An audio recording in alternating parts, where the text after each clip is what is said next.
फिर दिन हुआ,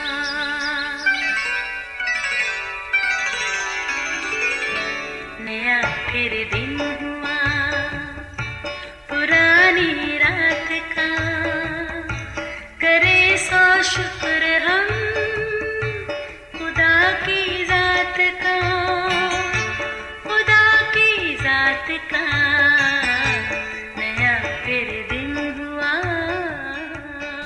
आज की आयत, क्योंकि गुनाह की मजदूरी मौत है मगर खुदा की बख्शिश हमारे खुदा यीशु मसीह में हमेशा की ज़िंदगी है। रोमियो 6:23 आयत। अजीज़ों, आपने ये मुहावरा ज़रूर सुना होगा, जान है तो जहान है। इसका जुनून इस हद तक है कि कुछ हमारे साथी तो ज़िंदा ही खाने पीने के लिए होते हैं और कुछ ज़िंदा रहने के लिए खाते हैं।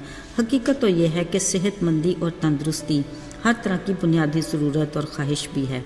ज़रा सोचें इसके लिए क्या क्या जतन किए जाते हैं।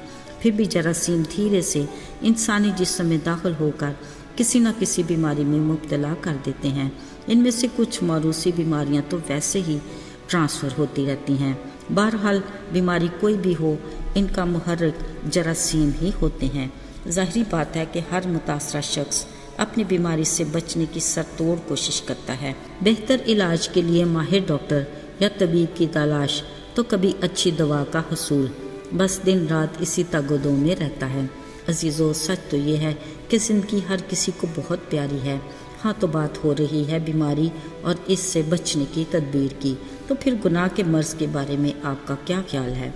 आइए ज़रा इस बारे में भी गौर करते हैं। खाली खुदा ने इंसान को अपनी सूरत और शबीह पर पैदा किया।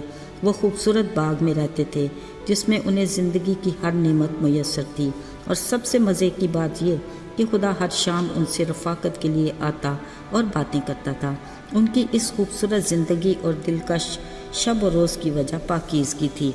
फिर हुआ ये कि वही आदम और हवा जो हर रोज़ खुदा की रफ़ाकत के मुंतज़िर होते और आवाज़ सुनकर चहक जाते थे, एक दिन ऐसा आया कि वो खुदा से छुपने लगे और उनकी मीठी आवाज़ से डरने लगे। ऐसा क्यों हुआ?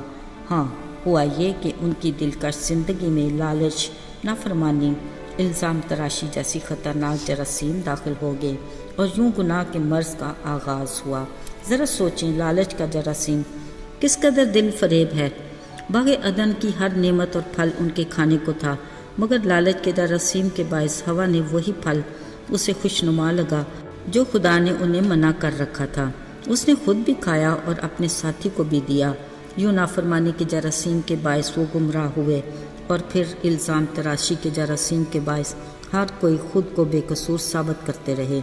यके बाद दीगरे गुनाह के मर्ज़ के जरासीम बढ़ते ही गए, जो ना सिर्फ जिस्म व जान बल्कि रूह पर भी असरअंदाज हुए।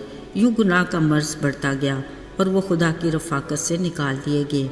अजीज़ो, ऐन उस वक्त खाली खुदा ने भी पनिनो इंसान के लिए इस मर्ज़ का इलाज सोच लिया। अब ये बात तो तय है कि सब ने गुनाह किया और ये भी कि गुनाह की मजदूरी मौत है। जो जान गुनाह करेगी सो मरेगी। गुनाह मौरूसी मर्ज़ है। हम सब गुनाह में पैदा हुए और इसी मूसी मर्ज़ का शिकार हैं। अजीज़ों, गुनाह का मर्ज़ शराब की मानद है जो इंसान को अपनी तरफ माइल करता है, मगर असल में ये एक खौफनाक दलदल है। जो इसमें फंस जाए वो धंसता ही चला जाता है। गुनाह का मर्ज़ ख्वाहिशात का एक ऐसा खुशनुमा जाल है जो इंसान को अपने में कैद कर लेता है और फिर इसकी इंतहा हलाकत ही है। अजीज़ों, इस गुनाह के मूजी मर्ज़ का माहिर डॉक्टर मेहरबान बाप हमें हलाकत से बचाना चाहता है। वो हमें अपने पास बुलाता और कहता है, आए थके मांदो और बोझ से दबे लोगों, मेरे पास आओ, मैं तुम्हें आराम दूंगा। खाली खुदा ने हम गुनाहगारों से ऐसी मोहब्बत रखी कि उसने अपना इकलौता बेटा बख्श दिया ताकि जो कोई उस पर ईमान लाए हलाक ना हो बल्कि हमेशा की ज़िंदगी पाए। मतलब साफ है कि उसके बेटे यीशु का खून हमें तमाम गुनाहों से पाक करता है। अजीज़ों, ये खाली खुदा का अटल फैसला है कि बग़ैर खून बहाए मुआफ़ी नहीं। खुदा का बरा यीशु ही है जो हमारे गुनाह उठा ले जाता है। उसी के मार खाने से हमें गुनाह के मर्ज़ से शिफा मिल सकती है।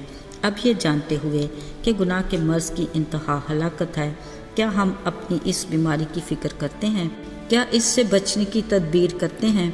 शायद हम अपनी मसरूफ़ ज़िंदगी में ये मामला भूल जाते हैं। खुदा के कलाम में तहरीर है, اگرچہ تمہارے گناہ کرمزی ہوں وہ برف کی مانند سفید ہو جائیں گے، اور ہر چند وہ ارغوانی ہوں تو بھی اون کی مانند اجلے ہوں گے۔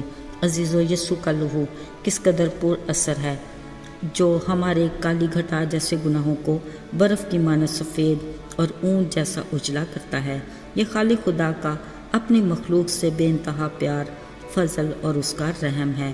یسوع کا لہو ہی ہمارے گناہوں کے مرض کا واحد علاج ہے۔ وہی ہمیں پاک کرتا اور ہلاکت سے بچاتا ہے۔ یہ اس کی بخشش ہے جس کی ہمیں قدر کرنی چاہیے اور اس کے بے حد شکر گزار بھی ہونا چاہیے۔ آئیے دعا کریں۔ اے ہمارے آسمانی باپ، ہم تیرے شکر گزار ہیں کہ تو نے ہمیں گناہ جیسے موذی مرض سے شفا دی اور ہمیں ہلاکت سے بچایا۔ ہمیں حق اور سچ کی راہ پر ثابت قدمی عطا کر اور اپنی رفاقت میں جوڑے رکھ۔ یسوع کے جلالی اور فتح مند نام میں مانگ لیتے ہیں، آمین۔